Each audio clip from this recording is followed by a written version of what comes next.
Hey, it's Michael Fabiano now with Sports Illustrated, and I'm here to help you through this wild fantasy football season. To win in fantasy, you need player rankings you can trust, and ours have received the top 5 accuracy award over the last 3 seasons. Sign up for the all-new SI Fantasy Plus at si.com/fantasy. We even have tools that sync with your leagues and experts who are standing by answering your questions in our premium chat. Sign up for SI Fantasy Plus at si.com/fantasy and win your leagues in 2020. That's si.com/fantasy. Today's podcast is brought to you by Blue Canary. The bird has landed on beautiful Bainbridge Island, conveniently located at 499 Madison Avenue. ASE Master Technician Clint Ramsey brings over 15 years of experience, award-winning diagnostic skill, and a desire to reinvent the automotive repair experience.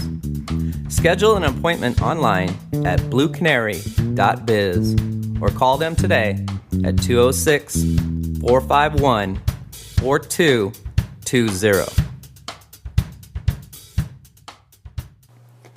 I'm Maria Metzler, the Executive Director of Helpline House. The global pandemic has affected us all differently. If you or your neighbors need food assistance, mental health counseling, rental assistance, or Parks and Rec vouchers, please reach out. Helpline House can help in many ways. Find us on the web at helplinehouse.org. It's what we do. Neighbor helping neighbor. This segment of the B.I.Stander Podcast is brought to you by Eagle Harbor Insurance. We don't sell insurance, we help people buy it.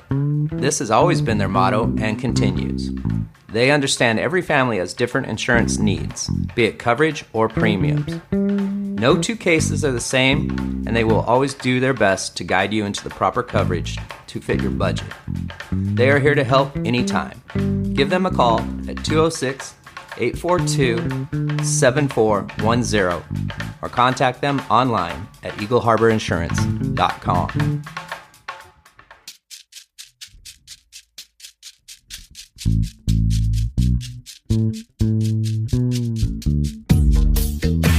I got something for your mind, body, and soul.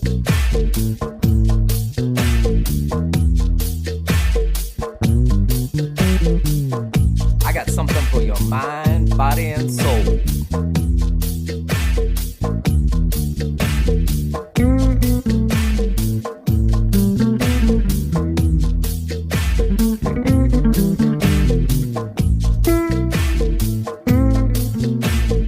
You have found the B.I.Stander Podcast. Now here's your host with the most, Tiny Tim. What's cracking, Podcastville? You found the B.I.Stander Podcast. Today, my guest is Kol Medina. Welcome back, Kol. Hi there. It's good to be back. Thanks for having me. Yeah, Kol Medina is the former West Sound Wildlife Foundation CEO, the former director of the Kitsap Community Foundation, the former mayor of Bainbridge Island right here, and as of today, former city council member. Got a lot of formers in your title now. What's it like to be free? I do. I will, just because I'm anal that way. Just correct one thing. I'm still the CEO of the Kitsap Community Foundation until a week from tomorrow. So still doing work, but got the day off today, right? No, well, I mean, officially it is a holiday here at the foundation, but I'm sitting here in my foundation office because I have a long to-do list to get through before I get out of here. Right on. You were talking about how successful the Kitsap Strong program was recently. How do you think the Bainbridge Strong thing went down? I know that just wrapped up the 10th here of November. You know, I don't know anything about it. I don't know. Okay, it was kind How of do you think it went? I think it struggled. I participated in it, and it's an offshoot of what Kitsap was doing, and then Seattle Strong started it as well. But I think we need a better recovery plan than selling bags of coffee and T-shirts and kicking back businesses $5. But I still appreciate all the efforts that those people did to try to do something, because there's a lot of people that are doing nothing to help during COVID times other than complain. And there's a lot to complain about. Bainbridge Strong is And I think I saw some signs, but I don't know anything about it. Is it about economic recovery? Yeah, I was just kind of helping out small businesses through a digital store. So there'd be logos for your business, and you could buy swag and then put it towards Helpline or BPA or any small business. Right. And Okay. Pegasus teamed up by getting the coffee from Ometepe and providing those bags of coffee for Bainbridge Strong as well. Ometepe is the sister island here of Bainbridge Island, for all the listeners out there. I listened to City Council last night, and your send-off it was kind of crazy. How'd you feel about it? What parts do you think were crazy? Well, definitely not vetting the public comment and letting that part. That was crazy. Because I know before COVID, when you go in, you have to state your address, the street you live on, and your true identity. But now that we're in Zoom, there's been a lot of Cole foolery going on out there. Yeah, that was our first Zoom bombing, if you want to use that term, at a council meeting. It was really disturbing. I'd never been a party to something like that. Yeah, I just wonder, I'm not a tech nerd, but I hope there's some way that IP address or whatever they call it is traceable, and that we can find out who did that and set those wheels in motion. It must be, although, I don't know if the city has the resources or ability to track it down. Giving a shout out to Detective Ledbetter. Get on the case, buddy.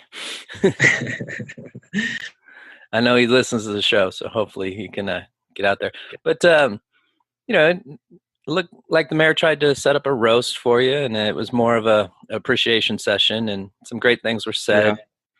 Yeah. But I think the biggest shock to me is, can of coal. You eat food out of cans. When did that start? I need a backstory for that.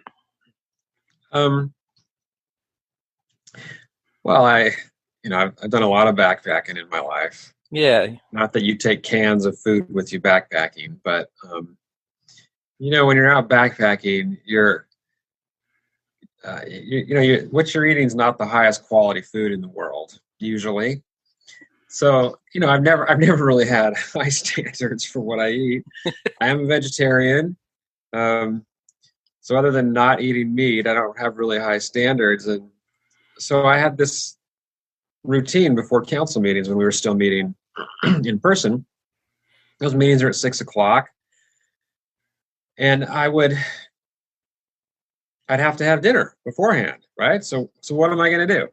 I don't want to go home between work and that council meeting, because if I go home, then it's really hard to get myself out of my house to go down to City Hall for the council meeting, right? I don't know if you know what I mean, but as for me, once I'm home, I don't want to go. Right. So I wasn't going to go home and have some dinner. I wasn't going to go buy dinner somewhere every night because, food's not that important to me. It's not worth spending money on every Tuesday. So I had to bring something to eat. And the only thing you have there at City Hall, there's a little break room with a microwave. That's it. Like I can't cook food there. So I guess I could have prepackaged some dinners or something. But it's much easier to just bring a can of corn and a frozen burrito and stick the frozen burrito in the microwave, have a little bottle of hot sauce and a can opener, and open my can of corn and eat that corn with some hot sauce on it. And so, that was my routine every Tuesday. It's what fueled me during council meetings. Yeah, I think if you're sticking around, the whole T-shirts shop would go out, get crazy with ideas out there. It's kind of ironic, too, that that vegetarian food truck just moved into City Council this week, the week that you're leaving. Oh, I didn't even know about that. Yeah, I think it's a Zest food truck. It's all vegetarian and smoothies and juices and such. And it's parked right next to Island Fitness, next to City Hall. Yeah. So people would come in and see me in the break room, and I didn't realize it was so unusual to just open a can of food and eat it, but I guess it is. Reminds me of the movie Repo Man with Emilio Estevez, where everything was generically labeled, and he'd come home for dinner, and the mom would set the can on the table, and it said food right across it, and she'd always complain that he ate it right out of the can, and be like, "Hey, sweetie, put it on a plate, you'll enjoy it more." He's like, "I can't enjoy this food any more than I am right now, Mom." Right? I mean, come on. I have to say, it makes me think of Mad Max. Yeah. You know what? You know what I mean? Yep, totally. Except that can was full of dog food, not corn. Yeah. You eat beans out of the can too? Yeah, sure. Do you rinse them? I guess it was. The what? Do you rinse them? Oh, the beans I would eat out of a can are, you can get these chili beans at, well, as I say, at Central Market or Town and Country, probably any store. But they're like pre-flavored, so they're flavored chili beans. Gotcha. So no, I don't rinse those because I think they're already kind of cooked and flavored. But I wouldn't just like eat a can of black beans like straight out of the can. Yeah, that'd be kind of gross. We'll have to justify this legend of Kol and the cans before you get out. Hey, yeah, it was. Go ahead. I didn't really answer your question though about last night. It felt really weird. It was awkward a little. Yeah, it is, and I mean, it's really meaningful to me that so many people got on there and said nice things about me and remarked on, being happy with what I'd done on council for the community. And it really means a lot. I mean, that's why I do it. I got on council because people asked me to, and so I'm glad to know that at least some people think that I've done a good job and accomplished something worthwhile. But it's really hard to sit there, especially on Zoom with the camera on you, and just like listen to people say things about you. It's very strange. And then, of course, I started crying, when I was talking, which is a little embarrassing. No, not at all. I guess the t-shirt can have like funky Kol Medina, a can of corn, and like crier, whatever else you want to put on there. Goodbye, Colby.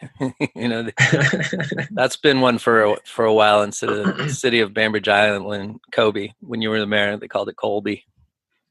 Did they? Yeah, that was going around with your little teeny bopper fan club that you have there, the Kol Medina fans. Shout out to them. They seem to have been inspired with your service over the years, and that's a really cool thing that you did have an impact on youth through politics, which is difficult. Yeah, it's amazing. It's never something I expected, and like I said last night, they inspired me. They show up. Some of them would show up at our meetings every week when we were still in person, and they wouldn't stay the whole meeting. Just good for them, because I wouldn't stay the whole meeting if I didn't have to. But it was awesome that they were there every Tuesday, and like I said, it inspired me. I probably wouldn't have run again if it wasn't for them. Like, I feel like I owed it to them.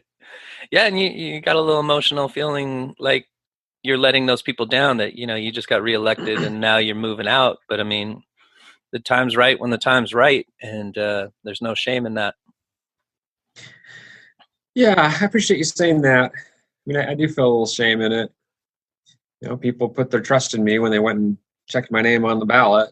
And I'm breaching that trust. But I really feel like, and I've said this other places, but the universe really told us that this is what we're supposed to do. Yeah. I mean, we talked pretty extensive about your background and childhood last time on the air, and you have some amazing stories. And then I heard you make a statement that, some of your best times were back in Walla Walla, where you're headed to now to head up the Blue Mountain Community Foundation. And that threw me back, because I feel like childhood was a bit rough for you out there. Yeah. Well, what flipped? So yeah, let me explain that. Someone else has commented on that, and I guess for anyone who cares, I'm happy to explain that. Yeah, what you're remarking on is that when we lived in Walla Walla, we lived there, we as me and my mom and my sister, because my mom's second husband, my sister's dad, not my dad, was in prison. That's why we lived there. And we'd lived in Olympia for a year and a half, where my sister was born, and he was picked up for something some combination of robbery and drugs, home robbery, and put in prison. So that's why we lived there. After he got out of prison, we moved back to Salt Lake City, and actually my family moved back. They moved back, but I stayed in Walla Walla for a month because I wanted to finish 6th grade there, and I got to live with one of my best friends out on his family farm, which was just amazing. Mm-hmm. And part of why it was amazing, I realized many years later, was because it was the first time I lived in a house with a mom and a dad, like 2 parents really, and parents who were functioning well together. Like it was a good family. So I think that's part of why I always thought that was an amazing time. This might be a bit of a long story. Just stop me if I'm going on too long. This is a long conversational podcast. Shoot. Okay. So I didn't quite finish 6th grade because I was 11, I guess. And eventually I got, I don't know, whatever you get, lonely, missing your mom or whatever. And so I called my mom, and I just remember calling her and crying and saying, I want to come home. So I went home. I only managed it for a month, even though it was great there on the farm. And my mom's second husband, I guess my stepdad, picked me up at the airport because my mom was at work. She was always the person who worked in the family. Mm-hmm. And he picked me up, and on the way home, or in the car, he said, hey, you want to go out and do something? And I said, well, I'd really like to go see our house. I haven't seen it before. So he took me to the house. And then he just left. And so then I was just like home alone for the rest of the afternoon. My mom got home that night after work and was really happy to see me, of course. And then Bob never came home. That night, I'm in bed in my new room for the first time ever. And I was awoken because I heard kind of a booming sound and the house shook. And I remember looking out the door of my room. The door was open. It went to the hallway. And hearing noise, and I see Bob come and kind of collapse in front of my door, which was across from their door to their room. And my mom coming and kind of helping him up and taking him in their room. The next morning, I woke up and I went out in the house and I said, hey, Mom, where's Bob? Because I didn't see him anywhere. And she said, well, during the night, the police came and took him away. And I don't know if she explained then or I learned later that night he had gotten in a fight in a bar and shot a guy in the head. And it was like the most horrible version of this because the guy didn't die. The guy lived, but he was in a vegetative state at a hospital. And his poor family had to go and eventually decide to pull the plug and let him die.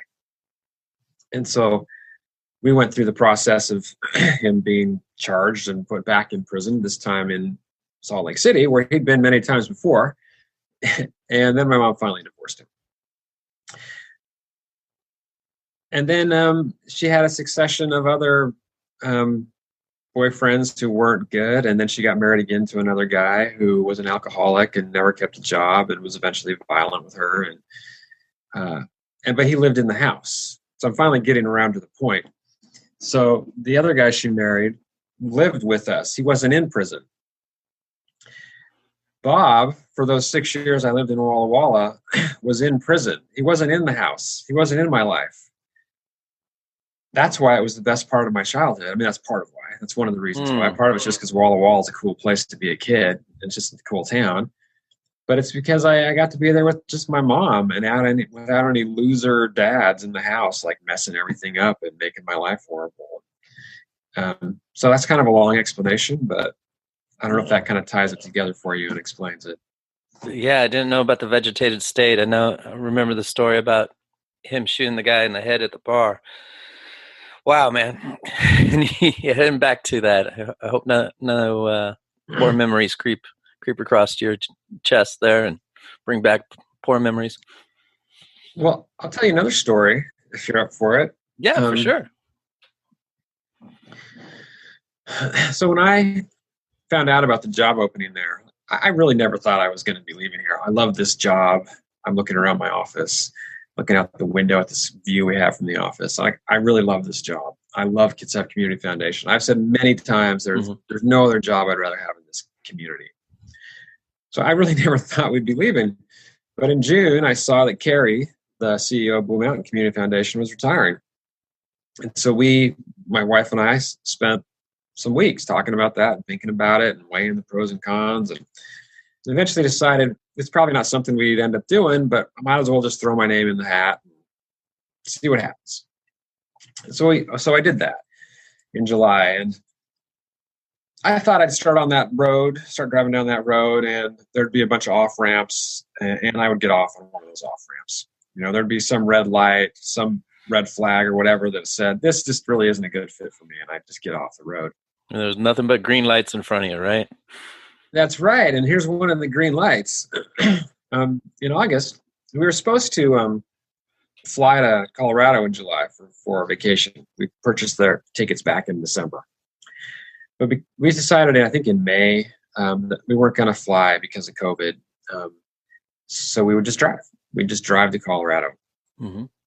And we realized then in July, if we're driving on the way home, we can just stop in Walla Walla and check it out again, because we hadn't been there in a while, and show it to Kai and show him around.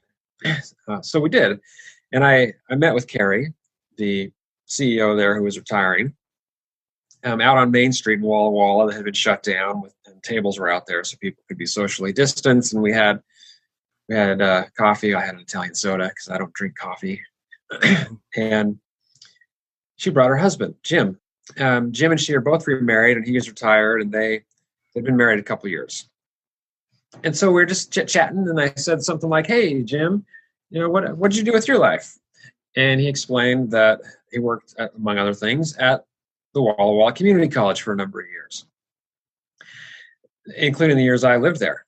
And I said, oh, okay, Jim, well, when we lived here, my mom was a secretary there at the community college, and, maybe you knew her or met her. So I'll play this silly game with you, and I'll just tell you her name, and maybe you met her. Mm-hmm. And I told him her name. And he looked at me and he said, are you joking? And I was like, no, that's my mom. And he said, well, she was my secretary. How weird is that? Yeah, it's real. And then I said, go ahead. And then I said, oh, well, you probably met me because when I was living here, I went into her office quite a bit. And he said, oh, yeah, sure. Yeah, I met her son when he came in here. Oh, right. Oh, that's you. Mm-hmm. That's you. You're the kid who I met those years ago. And then we proceeded to have this great conversation about my mom, because he remembered her really well and was sad when she left. And we talked about, he knew where we used to live in the town, and we talked about those memories. And I never, in my life, had a moment where I got to talk with someone about my mom in that way. There just has not been anyone else to talk about my mom like that, who was a friend of hers from years and years ago. It was just so comforting. And no, the memories aren't bad. They're really good. And he knew her in a different light, I'm sure. Well, that's awesome. I mean, it's always neat when, this guy's probably not your hero or anything, but when you meet your heroes and then you get to compete with them or work with them, or people that you look up to, or people that inspire you, and then you get to work alongside them, it's really a unique, awesome opportunity. And plus, go ahead. No, I didn't mean to interrupt you. Walla Walla is going to make you rich too, because the medium house price is about a third of what it is here. Yeah. That story I just told you about meeting the guy who's my mom's boss. I've mentioned that other places. So maybe you had heard that somewhere, but I mean, for me and Elsa, that was just like a sign from God that we're on the right track here. I mean, how weird that the husband of the person I'm replacing was my mom's boss when we lived there. But there's even a weirder twist to it. The people I lived with out on the farm, I never stayed in touch with them. I didn't remember their names other than my friend's name, Eric Zimmerman. When I was interviewing for a later round of interviews for the job, I mentioned to the interview panel Eric Zimmerman's name. I said, hey, I wonder if any of you know Eric Zimmerman. I'd love to reacquaint myself with this family. And there were 5 people in the interview panel, and 2 or 3 of them were like, oh, sure, I know the Zimmermans. I just forgot his name. Lee. Lee Zimmerman is Eric's father. And they said, it's probably Lee Zimmerman who you were living with, who was the father. And Lee, and I've since confirmed that, yes, it was Lee. So the farm is the Zimmerman family farm. I lived with them for a month. Lee Zimmerman was the head of United Way in Walla Walla for many, many years. And he left United Way to go and run a community foundation in Colorado. So how weird that the family I lived with, like the dad there was a nonprofit guy and went to run a community foundation. Like I don't know. It's just all too strange. Yeah, the cards are all aligned. Now, tell me how you aligned all the cards with Elsa and Kylan in getting them to move. Well, around our house, I'm just the boss. I just say it's going to be like this. I don't believe that. That's what we do. No, of course I'm joking. Yeah, it's interesting. I mean, Elsa and I talked about it a lot. Like I said, before I even put my name in. And at that point, she didn't think it was something she'd want to do. But she agreed we might as well explore it, test it out, see what it's like. I think if COVID hadn't happened, we weren't going through COVID, this wouldn't have happened. Right. I don't think we would have made this change in our life. Because of COVID, everything's so jumbled up anyway. I don't know how to explain it. It just kind of frees you up to feel more willing to make a change in your life because things are already weird anyway. And so I think that there was some of that for Elsa. And as we went through the process, she saw these signs as well and felt like, and there are other signs that I haven't told you that like, this is really something we're supposed to do. And she shocked me one day when she said, maybe we should do this because I really am getting tired of the weather here. I never thought I'd hear her say that because this is where she grew up. We live here because she grew up in West Seattle. It's a multi-generation West Seattle family. Like we don't live out in the Intermountain West or the desert, which is what I love because she wants to live here. She loves the weather here. So it was shocking to hear her say that. Yeah, the weather's pretty forgiving here on Bainbridge Island, and the air quality is great. And then you go over to Walla Walla, it's there's no ocean. It's really hot. There's forest fires a lot out there, but there's onions. Well, and there are many more blue sky days, right? And yeah, it is hotter in the summer, but it's also hotter many other days of the year when it's not hotter here. Right. And it's somewhat similar demographic. It's a city council, city manager ran area, what, about 45,000 people compared to 25,000 here? 33,000 people in Walla Walla. Oh, about the same size, yeah.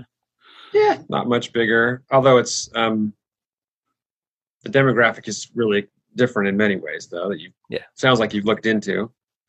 I've been out there a bit, and your border of Oregon, right? Yeah, just a few miles from Oregon. In fact, Blue Mountain Community Foundation serves 4 counties out there, and one of them is Umatilla in Oregon. So Kylan's probably going through that growth stage, so you can just whip down to Oregon and buy clothes for him with tax-free action. I'm telling you, it's going to be a money move for you. We did think about that at some point. I was like, oh, wait, we can just go to Oregon and not pay sales tax. With Kylan, though, I'll go back to your question. Like, we were really worried about him. I bet. He's an introverted kid, like his parents. And I moved a lot when I was a kid. And it was really hard on me. Yeah. I remember many, many difficult episodes changing schools. And I didn't want to put him through that. We didn't mention any of this to him until we'd actually been offered the job, and we decided, okay, let's do it. And so then we had to tell him. And oh, wow. We were pretty nervous about it. Yeah.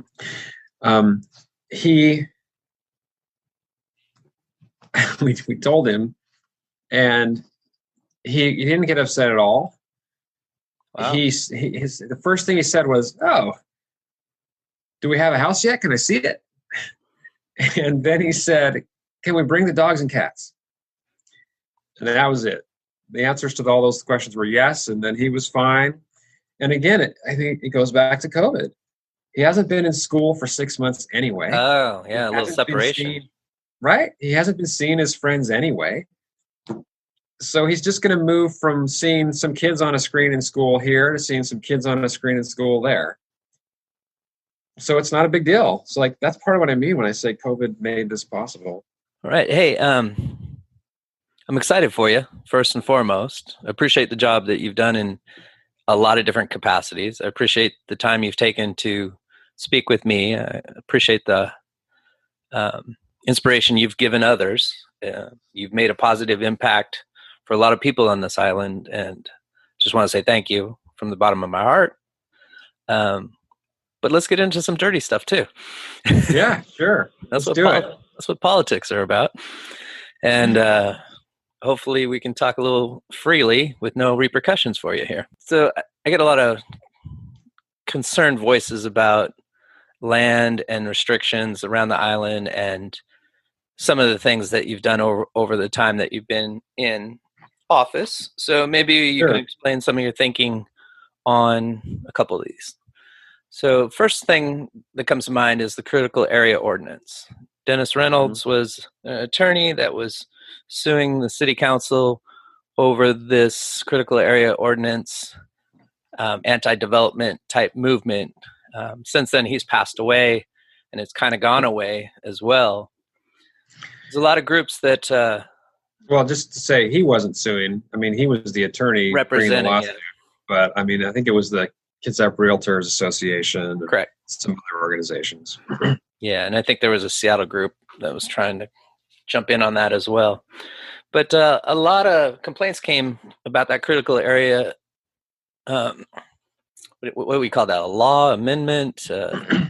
It's a law, sure. It's called the Critical Areas Ordinance, but it's a law. So one of the complaints I hear a lot of times is that there's a certain amount of property that has to be reserved for vegetation and perhaps easements. I don't understand it fully,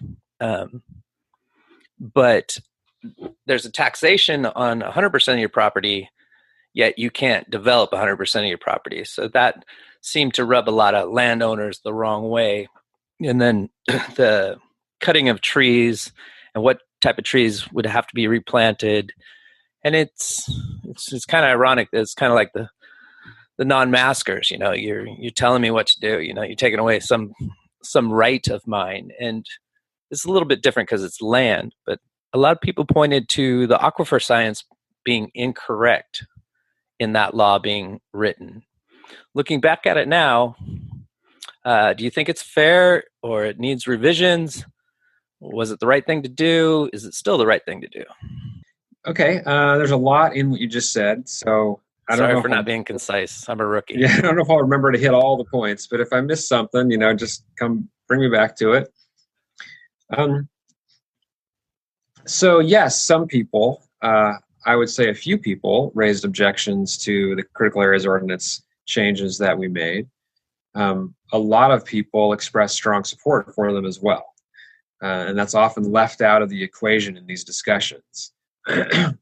What the council does, just about anything that we do, is supported by, if it's controversial, is supported by some people and disliked by some people. That's what a democracy ends up being. So you have situations where some people want something to be done and some other people don't want something to be done, and somebody has to make a decision.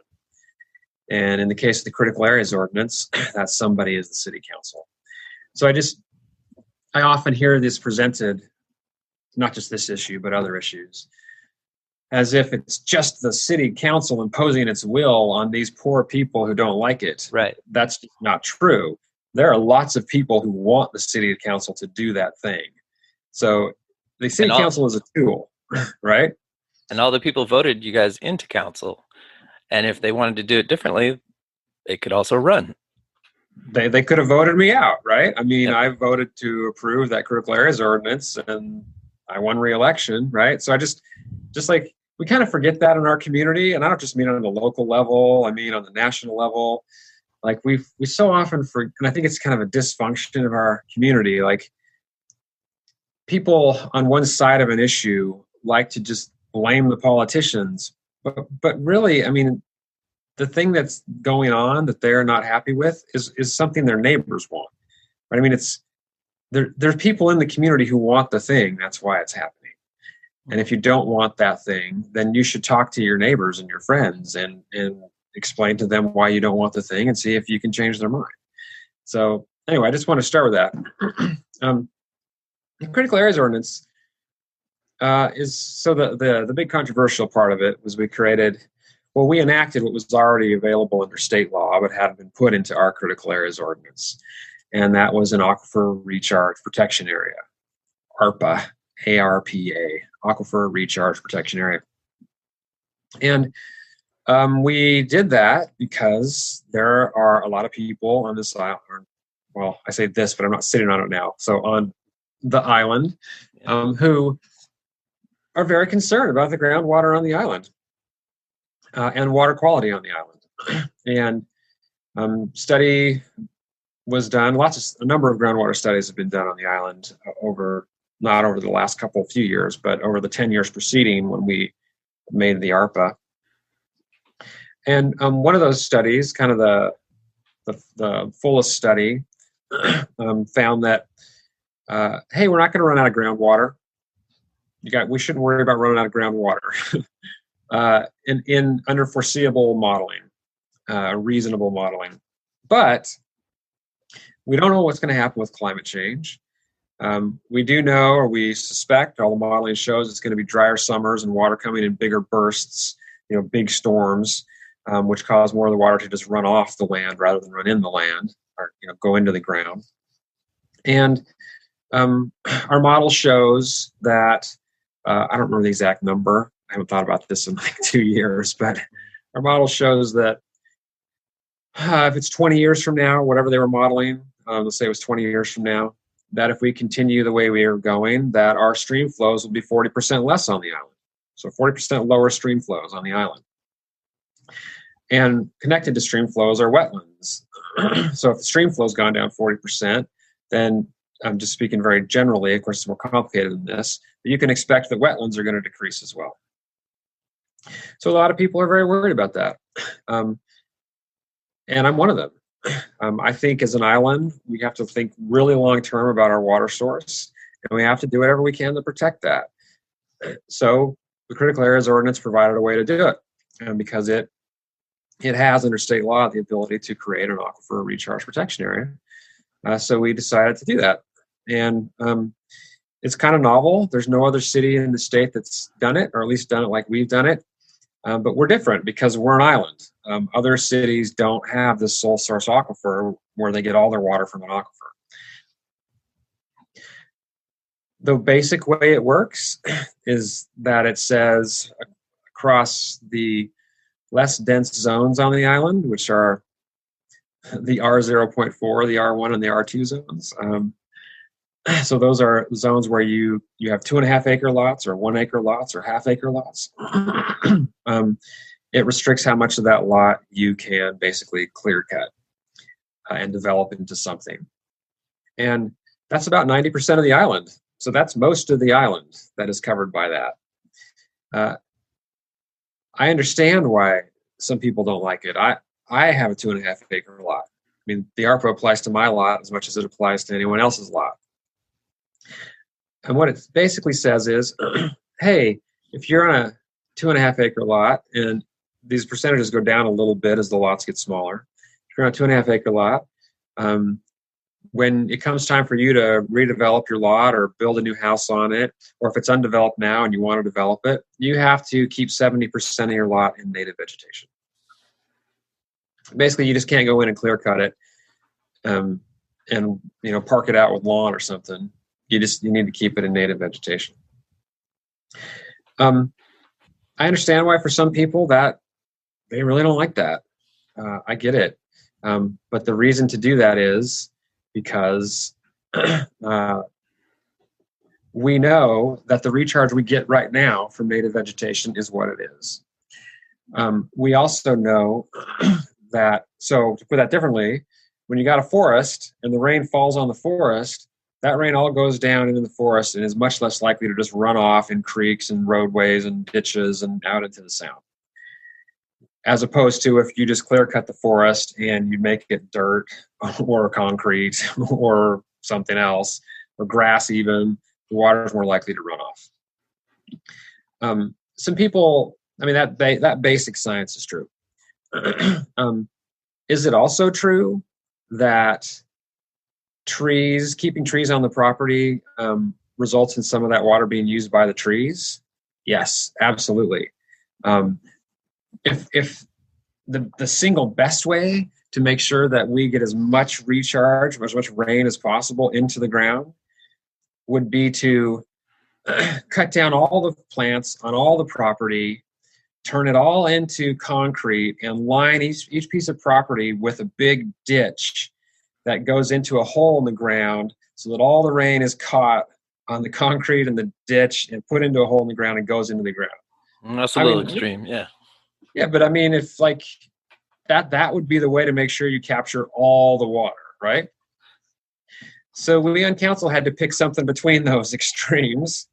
And, the best option to us seemed to be, well, let's just say people have to leave it as native forest. That's what we have now. So let's just keep what we have now.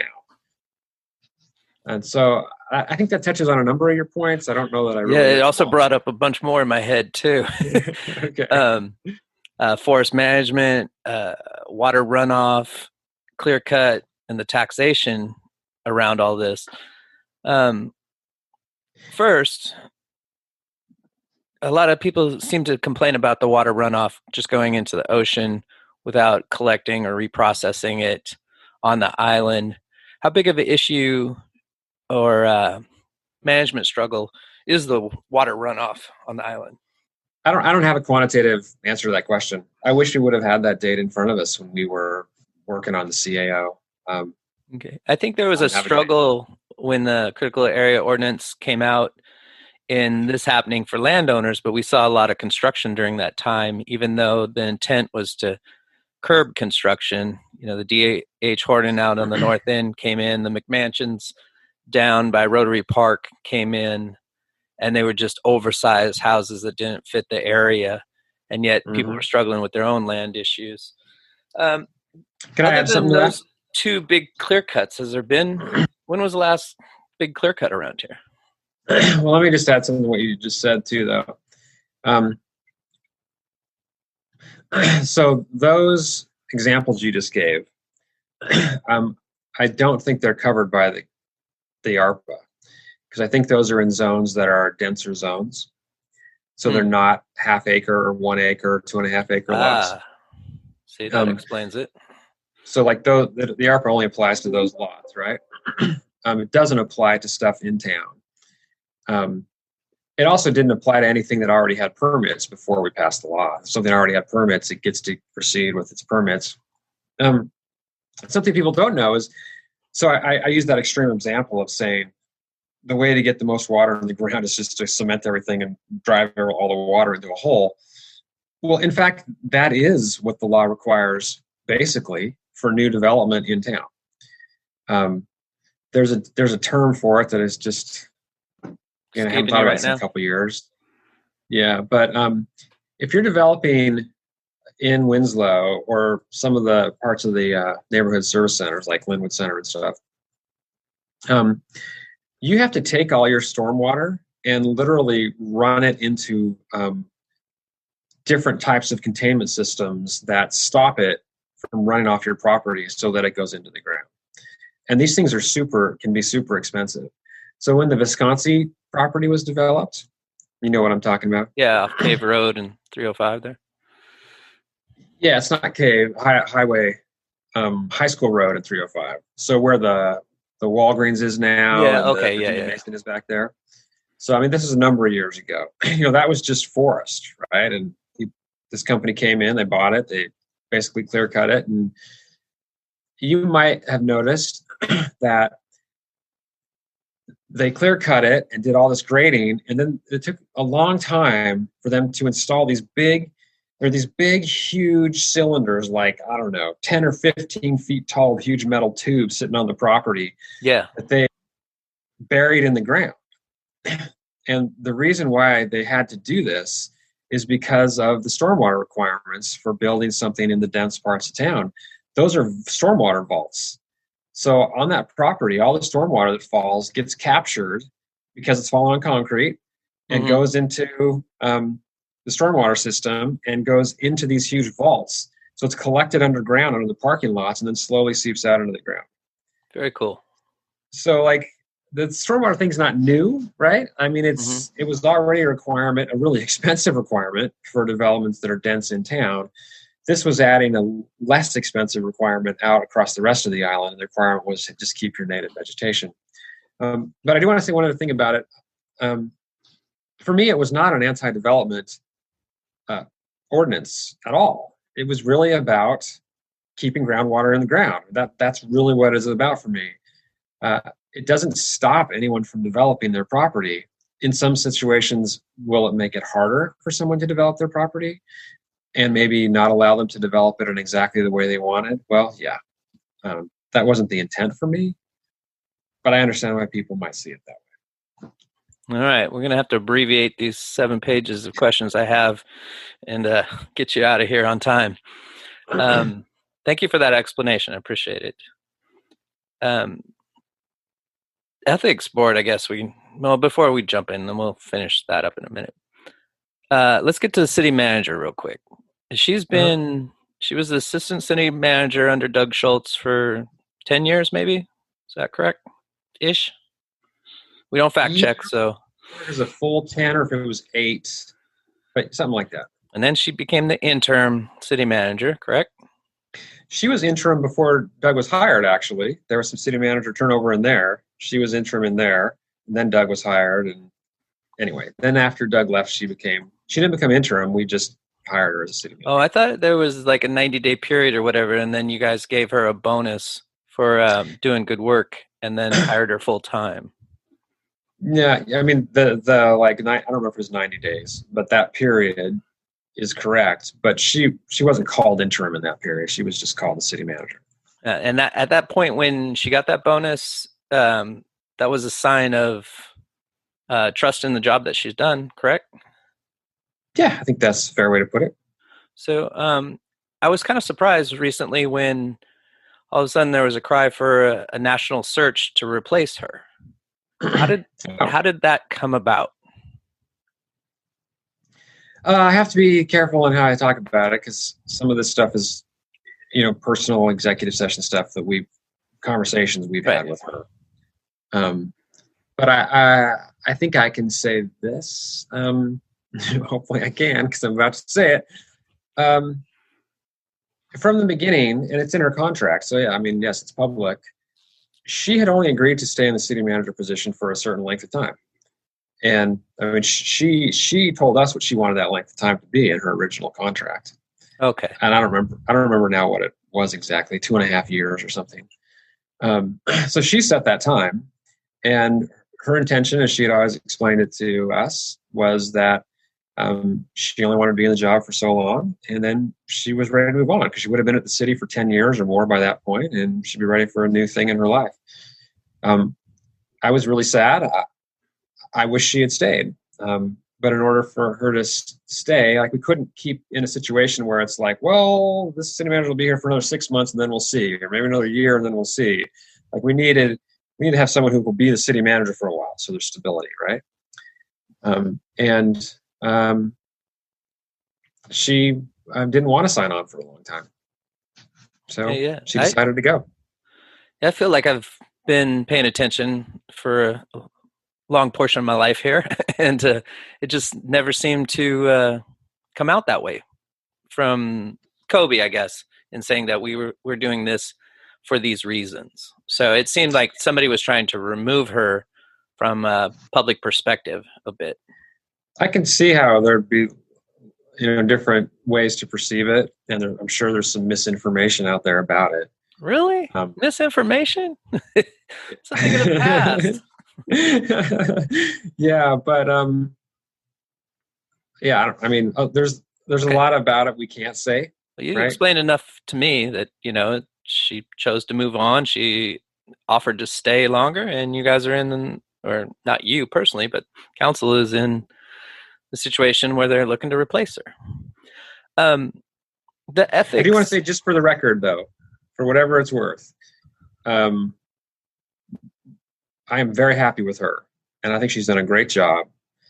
And I do not have any belief that anyone has pushed her out. Great, because I know when Doug left prior to her taking it, there was a bit of a thought process that there was a little bit of bullying going on, and I've always looked from the outside and thought, knowing Doug and knowing her, that she's done a good job. There's been a lot of change, a lot of good change, and a lot more political involvement and younger political involvement and subcommittees and offshoots that have sprung up that I've participated in and enjoyed. And some are materializing and some are going by the wayside, participation-wise and support-wise. And some are sticking. But the one that seems to be up and down, an absolute shit show, in my opinion, is all the things that surround ethics. And, you're now in a situation where an anonymous complaint came. Attorney now is representing the anonymous complaint.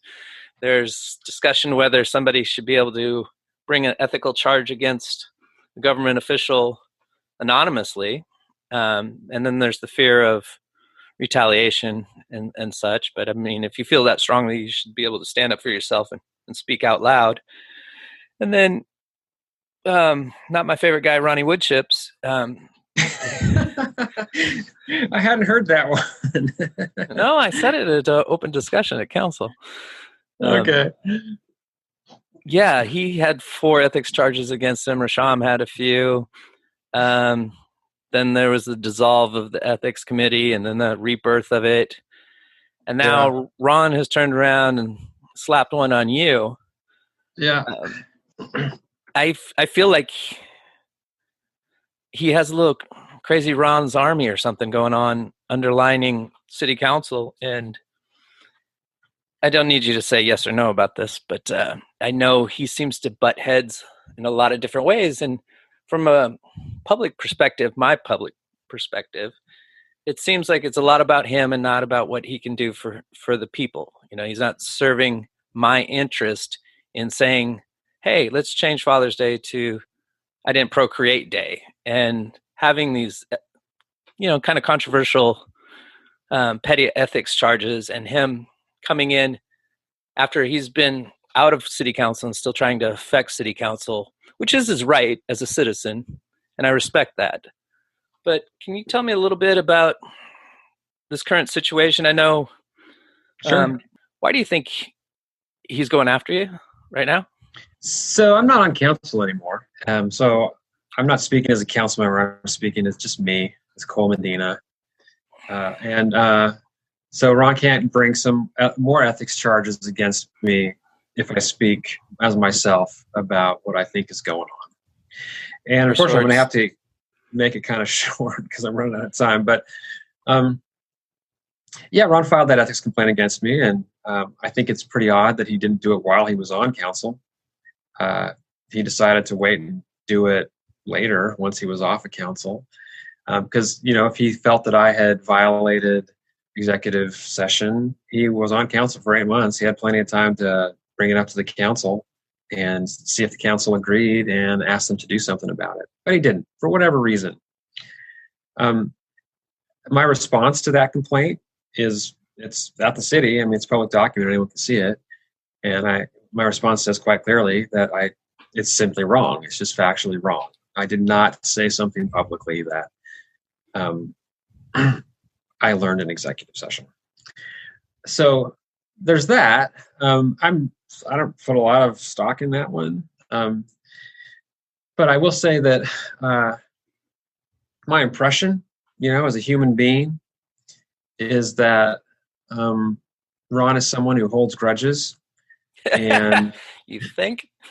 tries to exact vengeance on people, gets obsessed about things, weird things that I don't think usually really matter. He's also a guy I have a lot of respect for. I worked with a lot. There's a lot about him I like. A lot of what he stands for, I also stand for. But, none of us are perfect. And what I'm talking about are his warts. And so I think he's displeased with the fact that, I was on council when the council voted to reprimand him. And I didn't do more as mayor to try to head off those ethics complaints against him or the ethics board's consideration of them. And so he's looking for some vengeance and wants me to suffer like he suffered. Can I prove that's true? Of course not. I don't know. I'm just telling you my perspective. Yeah. As Kol Medina, a human being. The other complaint, the one that's much more serious sounding, and if it were true, it would be very serious. I'll just say I have no doubt he's involved in that too. I have very strong reason to believe that at least one of the members of council knows who the anonymous complainant is, at least knows who it is, if not is involved, him or herself, in the group of people behind it. And all you need to do is watch city council when these things come up to see who's really interested in this and who really wants to make hay with this, right? Ron and a couple of the other council members are all supported by the same group of people and all work very closely together. That's their confirmation bias, Ron's Army group, right? If that's what you want to call it. That's what I want to call it, the Ronnie Woodchip's tribe. They all work very closely together, and they share some common issues with the city and theories about things going on at the city that are just, in my opinion, total bunk. One of the reasons why I'm pretty sure Ron is involved in some manner in this other complaint is because he has been investigating me and the whole council. As of September, the last time I asked, there were 307 public records requests that had been made of the city. So people writing in, making a formal public records request, asking for documents. Of those 307, 50, some of them were from Ron. So almost 1/6 of all the public records requests were from Ron. And another 20-something were from a very close ally of his. So a quarter of all the all the public document requests this year, as of September, were from these two people who work very closely together and who are very strong supporters of a couple other people on council. And that's fine. I mean, that's their right. That's why it's there. Mm-hmm. One of those requests from Ron was literally a request for every single email that I have sent or received on council during a particular period of time. And I didn't look at all of them. Maybe in the end, he got every email I've ever sent on council. I don't know. But the one I happened to see, like usually the public records request is like, I would like to see emails from many council members dealing with the critical areas ordinance. But no, Ron just asked for this blanket one. It's just like, I want every email that's ever been sent or received by Councilmember Medina. So he's been out there investigating me, and frankly, I call it bullying. But again, that's just my personal opinion. So about this complaint, before I jump off here real quick, if there were any truth to it, it'd be really serious. Mm-hmm. But there isn't. And here's the basic underlying argument. I mean, not underlying, the argument. Hey, Kol works over here at the Kitsap Community Foundation, which is a nonprofit organization that people donate money to. One of the people who has donated money to the foundation works at Olympic Property Group. So you have that. Those facts are true. But you still got to win the bid, though, for the development, right? Well, yeah, right. I mean, the council has to choose them. But over here, you have a moment in time where the city council is voting on whether to approve a contract to hire Olympic Property Group to do some work for the city. And Kol is one of the people voting on that. And Kol voted yes on that, along with all the rest of the council. I mean, I think it was a unanimous vote. Maybe there was one dissent or something. But, it's not like I was the only voter. Right. Those facts are also true. The claim is, Cole just got paid money to vote yes on that. And that's what it boils down to. That I had an interest in that contract because someone who works for that company made a donation to the place where I work. Well, and I guess it comes down to, did you know that Pope Industries gave a donation to the Kitsap Community Foundation? Well, I don't think it comes down to that at all. No? I mean, it's not like I get paid that donation. It's not like there would only be an issue here if Olympic Property Group had said to the donor, hey, donor, we want you to make a donation to the Community Foundation, and we will pay you back that money. But we're only going to make that donation to the Community Foundation if the Community Foundation board agrees that they will give that money to Cole as long as he votes yes on this contract we have over here. Mm-hmm. That's the only way I get paid from the donation.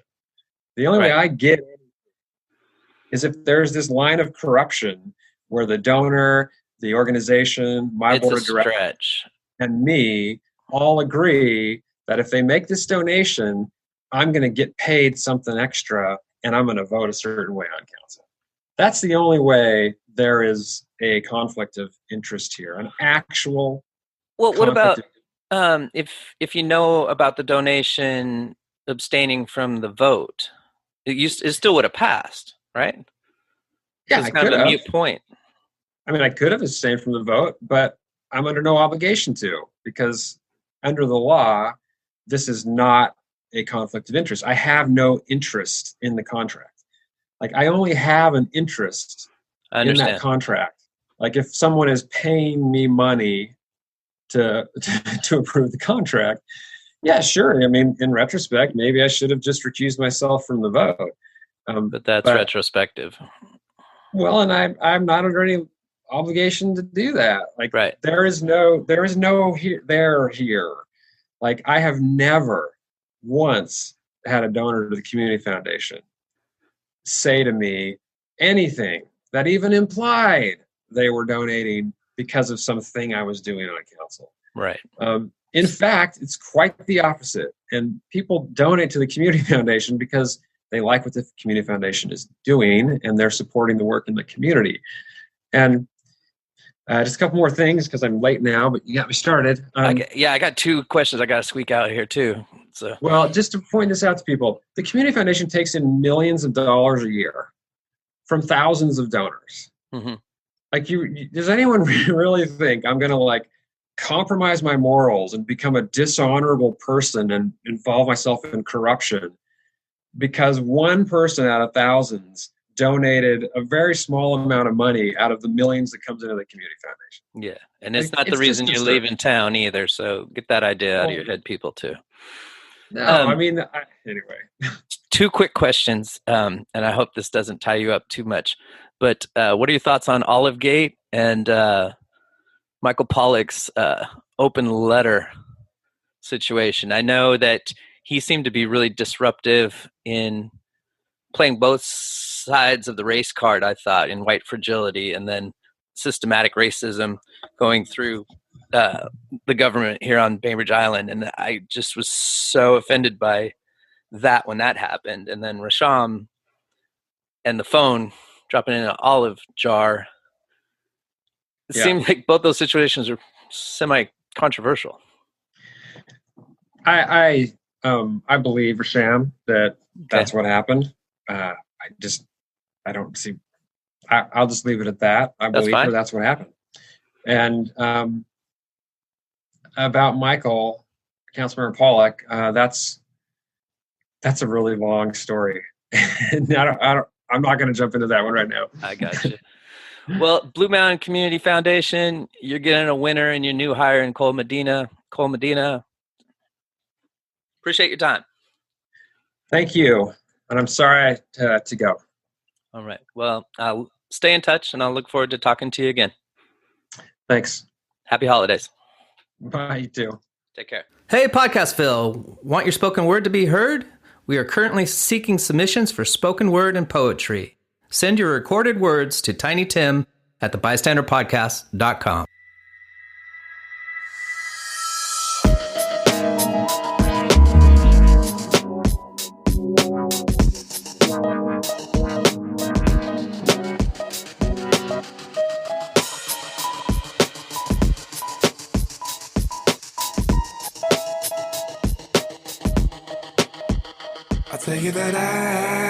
looking to find, yeah, the peace of mind I've seen at times, but maybe I could be blind. I'll tell you that I'm looking to find the heights to reach that sky. You know I'll be there before I die.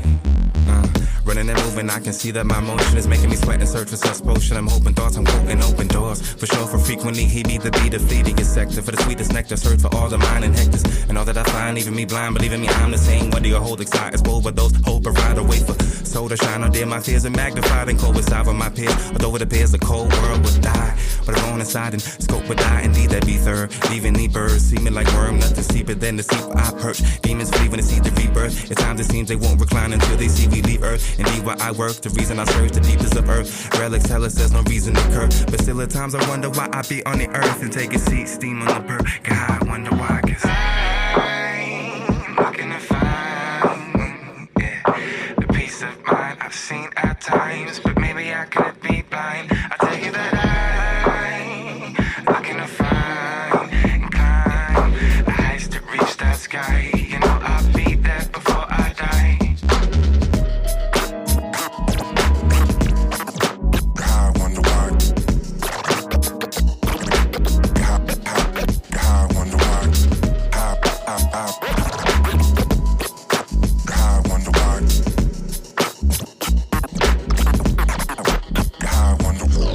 Finally, it seems I have arrived to the party, and hardly do I ever have to strive to be godly. And oddly, it seems that it's gonna me naturally, like apathy after the ashes flee. So the blunt that I roll, you know, make it all I had enough for control. Really wanna hide in Trump's bushes, but that groaning was thought.